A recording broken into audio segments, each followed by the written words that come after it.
حوحات حدش عناو كينات كل عالكم زغل بمئمات نمحبرسب عالم هزو تساوعي تغريبا له حوحات هابزرقو حدا بدابة أبقد من عناو كيناتي مسس لزلو أوقد وكبل نمحبرسب عالم استمحصنا خوينو أبي توبيا زلو بوليتيكاو كنتات أبا زسكف بركي كم زبس حد مع ملاقيتو ዲፕሎማሰኛታትን መሻርክተ ሃገራትን አንጸላሊ ንዘሎ መዕናዋይ ኩናት አበ ምምካን ህጹጽ ጉምቲ ኮስዱ ይግባእ ክብልዩ ውድበ ህዝባውያን ሓርነት ትግራይ ሕወሓት ጸውዒ ዘሎ እቲ ሃገርና ብሓድሽ ዕጥቃዊ ግጭት ገጻ ተቐንዕ ከም ዘላ ድማ ጠንቂቑ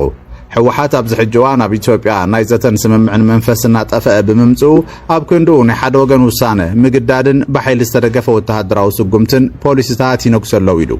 እዛ ካይዳ ዝምቕጻል ድማ ዳግማይ ዕጥቃዊ ግጭት ምጅማሩ ዘይቀሪ ገብሮ ክብል ሓቢሩ ኣሎ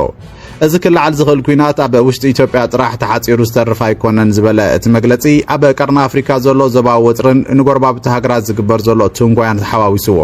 ኣንፈትን እቲ ዝውላዕ ግጭት ኣብ ግምት ብምታው እቲ ግጭት ንምምልኡት ዞባ ከናውጾን ሰብኣዊ ቅልውላው ከጋድዶን ከም ዝኽእል ብምእማት ባጋ ደው ክብል ተማሕጺኑ ኣሎ መንግስቲ ፌደራል ዓንቃጽ መርገጺ ሒዙ ዘሎ ክብል ዝወቐሰ ሕወሓት መንግስቲ ትግራይ ግን ሕጂውን ሰላማዊ መፍትሕ ዘለዎ ተወፋይነት ይገልጽ ኣሎ ክብል ኣመላኺቱ ኣብ ዝቕነዚ ኣብ ትግራይ ብኣሽሓት ዝቑጸሩ መናእሰይ በአስገዳድ ናብ ወተሃደራዊ ዕስክርና ይግፈፉ ከም ዘለው ዝገልጹ ጸብጻባት ኣብ ዝተሰምዓሉ ነዚ መግለጽ ዝወዝዕ ሕወሓት ትዕግስቲ ደረታ ኣለዎ ብምባል ኣብ ልዕሊ ትግራይ ዘሎ ጸቕጢ ከም ዝጸበበ ብምግላጽ ይኹን እምበር እቲ እንኳ ኣማራጺ መንገዲ ፖለቲካዊ ዘተ ጥራሕ ምዃኑ ብጽኑዕ ከም ዝኣምና ፍሊጹ ኣብ መወዳእታ ሕወሓት ናይቲ ጸገም ሱር ዝሰደዱ ምኽንያታት ንምፍታሕ ምን ትኽክኣል ብማሕበረሰብ ዓለም ዝምራሕን ዝድገፍን እሙን ፖለቲካዊ መስርሕ ክጅመርን ነዚ እውን ድሉ ምዃኑ ኣብ መግለጹ ይሓቢሩ ኣሎ بمليونات زغطور سبات نقدماء منيستر أبي أحمدن بوليسيتاتون يدقف يوم كمون بزخون يخون مخنيات بوليسي أوزك أومو بمليونات زغطور سبات اللو نقر جنزفولي مرتع أنا قسكاب زردو تقبل أبي أحمد كساب كندينا مخانو زفتن ترح زيكونس سبات أب كل بوتا بزرلو ناشت قيتشتاتن عمساتن كساب كندينا كمستمرر زري كبل أيتكيتاتشو ردات زاريبو أب مخارك قدماء منيستر إثيوبيا أب قدات مبرغ أفريقيا أيتكيتاتشو ردا مثل تيارتي وورلد أب زقبرو صانحيت أب سومنزي أب جماني رأي حج دما أديس أبا يزلخو انتو حدا أب جمان أديس أبان مرساخ كايدن كالوري اللخو سبات بنسانة وطيوم يمرتون يرب أب قليوم كبابتات حدا نايتو قوموتات حيلتات أطوارن نتاوقتاتن ون بمتقام نت مسرح مرصع دو كبلو كم زفتنو افلطه ነገር ግን በአማይታ ሻሓት ዝቁጽሩ ሰባት ነዞም ከምዚኦም ዝበሉ ፈተናታት ተጻዊሮም ድምጾም ክህቡ ክወጹ ከለው አስተውዒለ ክብል መስኪሮሎ ስለዚ ነተቀደማይ ሚኒስተርን ፖሊስታቱን ዝድግፉን በዝመሰረቱን ድምጾም ዝሁን በሚሊዮናት ዝቁጽሩ ሰባት ከም ዘለው ኩሉ ካልኦት በሚሊዮናት ዝቁጽሩ ሰባት ናይ ተቀደማይ ሚኒስተር ወይ ድማ ናይ ተገዛ ፓርቲ ፖሊስታት እንተ ተቃወሙካ አበገሊዮም ክፍልታት ተሃገር እና ተስፋሕፍሕ ብዝመጸ ናይ ዓመጽ ተግባራት ዝተጸየፉ ምዃኖም ንምእማን ዝኽእል ምኽንያት አለን ኢሉ ኣይተጌታቸው ረዳ ወሲኹ እቲ መረጻ ንፖሊስታት ከም ምድጋፍ ኩሉ ዓመጽውን ናይ ምቋም ጉዳይ ነይሩ ክብል ድማ ብዛዕባቲ ኣብ ቀርባ ዝተኻየደ ሓላፍ ዘላፍ ጉዳያት ዘተኣናገደ ሓፈሻዊ መረጻ ኢትዮጵያ መስኪሮሎ ኣብ ትግራይ ዝተፈጸመ ተግባር ፍጹም ካብ ሕጊ ወፃን ኣፍልጦ ዘይብሉን ይክብል ጀነራል ሳሙራ ዩኑስ ንተግባር ሕወሓት ኮኒኑ ነባር ኢታማዦር ሹም ሰራዊት ምክልኻል ኢትዮጵያ ጀነራል ሳሙራ ዩኑስ ኣብ ትግራይ ዘሎ ዋናዊ ናይ ፖለቲካን ጸጥታን ኩነታት ብዝምልከት ቃለ መሕተት ተካይደሎ እቲ ጀነራል ምስ መንግስታዊ ማዕከን ዜና ABC ኣብ ዝገብሮ ቃለ መሕተት ኣብ ትግራይ ብሽም ሕወሓትን ብሽም መለስ ዜናዊ ተዓቂብካን ዝካየዱ ዘለዉ ምንቅስቓሳት ደው ከብሉ ከም ዝግባእ ተዛሪቡ ኣብ ትግራይ ዝተጣየሸ ግዜያዊ ምምሕዳር ፈሪሱ ናይ ባዕለይ ምምሕዳር ኣጣየሸ ዝብል ኣካይዳ ዝተቃወመ ጀነራል ሳሙራ ዩኑስ እቲ ተግባር ፍጹም ዘይሕጋውን ኣፍልጦ ዘይብሉን ምዃኑ ገሊጹሎ እዚ ጉጅለ ኣብ ከተማ ኣክሱም ተኣኪቡ ዘሕለፈ ውሳነ ሕጋውነት ዝጎደሎ ምስረታ መንግስቲ ክብል ዝገለጾ እቲ ጀነራል ፈለማ ባይተጌታቸው ረዳ ቀጺሉ ድማ ብሌተናል ጀነራል ታደሰ ወረደ ዝምርሑ ግዜያውያን ምምሕዳራት ስርሖም ከይሰርሑን ነቲ ህዝቢ ናብ መረጻ ከይወስድዎን ዕንቅፋት ክፈጥሩሎም ከም ዝጸንሑን ኣብ መወዳእታ ድማ ማሕተምን ናይ ስራሕ መሳርሕታት ብምምንዛዕ ናይ ምስጓጉ ተግባር ከም ዝተፈጸመ ተዛሪበሎ ናይ ትክልል ፖለቲከኛታት ቀንዲ ዕላማኦም ስልጣን ጥራሕ ምዃኑን እዚ ስልጣን እዚ ዝደለይዎ ድማ ካብ ተሓታትነት ንምምላጥ ከም ዝኾነ ዝገለጸ ጀነራል ሳሞራ መንግስቲ ኢትዮጵያ ነቲ ጉዳይ ብትዕግስትን ብሰላማዊ መንገድን ሒዝዎ ዘሎ ኣካይዳ ድማ ይንእድ ይኽብል ተሰሚዑ ስምምዕ ሰላም ፕሪቶሪያ ብዝተፈረመሉ እዋን ህዝቢ ትግራይ ልዑል ሓጎሱ ዝገለጸ እኳ እንተነበረ ኣብቲ ክልል ዘለው ፖለቲከኛታት ግን ናብ ናይ ስልጣን ምምርቃሕ ከም ዘምርሑ እቲ ጀነራል ሓቢሩ ኣብዚ ሕጂ እዋን ኣብ ትግራይ ብዛዕባ ዝካየድ ዘሎ ግፋ መናእሰይ ጀነራል ሳሞራ ክዛረብ እንከሎ ድማ እቲ ተግባር ካብ ናይ ሻዕብያ ናይ ቀደም ናይ ቃልሲ ስትራቴጂ ዝተቐድሐ ምዃኑን ሻዕብያ ንኢትዮጵያ ናይ ምፍራስን ምህዋኽን ስትራቴጂኡ ከም ዘይተቐየረን ገሊጹ ካብ ፌደራል መንግስቲ ባጀት እናወሰድካ ንመንግስቲ ጸላኢልካ ምፍራጅ ጌጋ ምዃኑ ዝጠቐሰ ጀነራል ሳሞራ ዩኑስ መራሕቲ ትግራይ ድሕሪ መረጻ ክወረና እዩ ዝብል ፕሮፓጋንዳ እናነፍሑ መናእሰይ ንምግፋፍ ይጥቀምሉ ከም ዘለውን በአንጻሩ መንግስቲ ነቲ ጉዳይ ብውግእ ናይ ምፍታሕ ድሌት ከም ዘይብሉን ገሊጹ ጀነራል ሳሞራ ንህዝቢ ትግራይን ንወለድን ኣብ ዘቕርቦ ጻውዒት እውን ወለዲ ግፋደቆም ተወዲቦም ክቃወሙን ደቂ ናይ ንህብን ኢሎም ክቃልሱን ከም ዝግባእ ተሓሳሲቡ ኤርትራ ምክትል ፕሬዝደንት ሓፈሻዊ ጉባኤ ውድብ ሕብራት ሃገራት ኮይና ተመሪጻ ሓፈሻዊ ጉባኤ ውድብ ሕብራት ሃገራት ኣብ መበል 85 ስሩዕ ኣኼቡ ኣብ ዙርያ ብዙህነት ዲፕሎማሲ ዘተኮሩ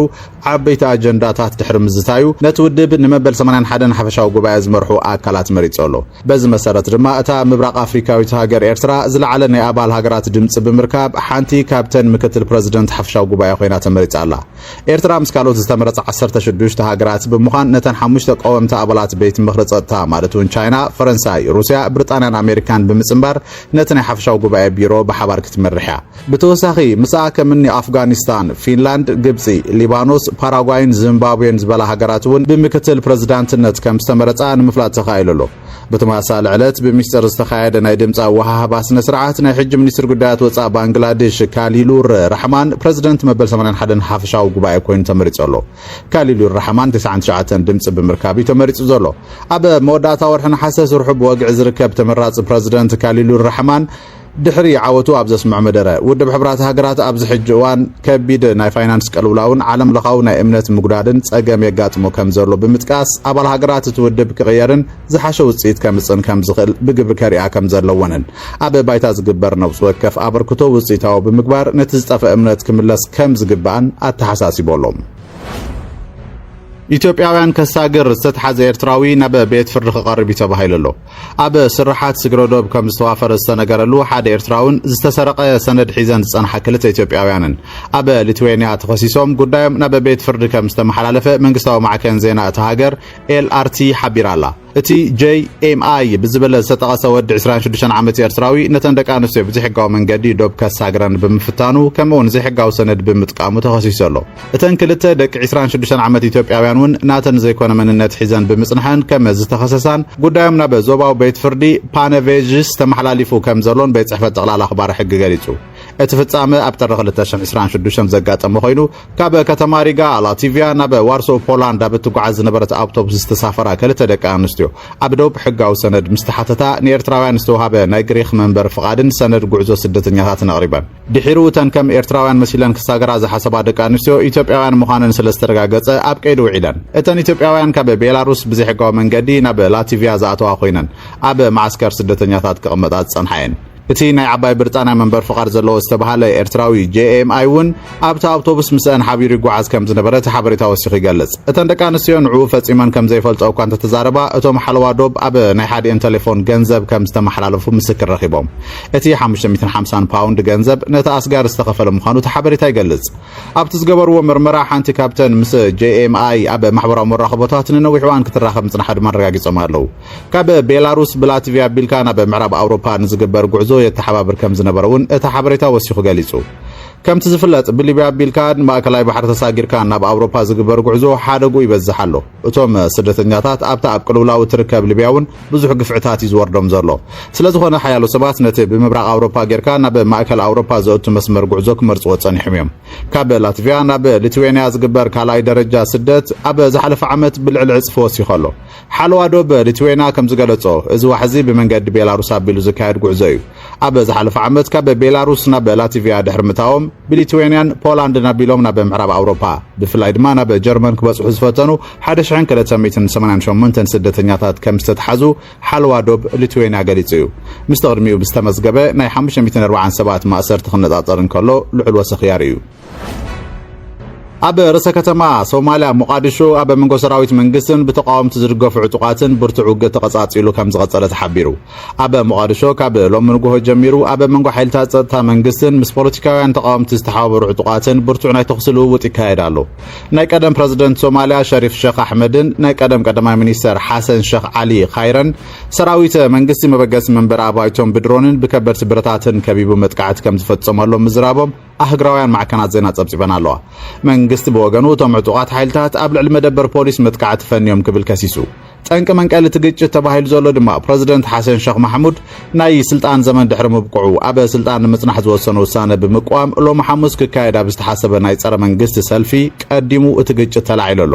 ሰነድ ፓርላማ ኣብ ቀረባ እዋን ዘሕልፎ ናይ ቅዋም ምምሓሽ ናይ ፕሬዝዳንት ዘመን ስልጣን ንሓደ ዓመት ከናውሕ ይኽእል እዩ ብዝብል ተቃውሞ የስዕብ ከም ዝነበረ ዝዝከር እዩ ኣብታ ከተማ ብሰንኪ ዝበጽሐ ምፍንጃር ከበድቲ ብረታት ንብረት ዝዓነወ ክኸውን እንከሎ ቁጽሮም ዘይተፈለጡ ብዙሓት ዜጋታት ድማ ከባቢኦም ገዲፎም ክሃድሙ ከም ዝተገደዱ ተገሊጹ ውድብ ሕብራት ሃገራትን ኤምባሲ ኣሜሪካን ኣብ ሞቃዲሾ ዝተወልዐ ግጭት ብምኹናን ኩሎም ወገናት ካብ ቅልውላው ክዕቀቡን ፍልልያቶም ሰላማዊ ዘተክፈትሑን ጻውዒት ኣቕሪቦም ኣለዉ ሮይተርስ ከም ጸብጸቦ ግን እቲ ግጭት ኣብ ዝተፈላለዩ ከባብታት ከተማ ገና ይቕጽል እዩ ዘሎ